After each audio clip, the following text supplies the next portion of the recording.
Девчонки и мальчишки, а также их родители. Вот представляю вашему вниманию новинку нашей компании – природный антисептик. Это то, что сейчас очень нужно каждому из нас.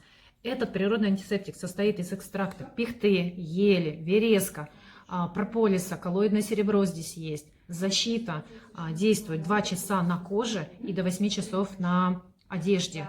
Мягкое распыление, очень такое мягенькое, поэтому прекрасная защита. Можно брызгать на подушке и дышать этим, если у кого-то есть респираторные заболевания. Пишите, звоните.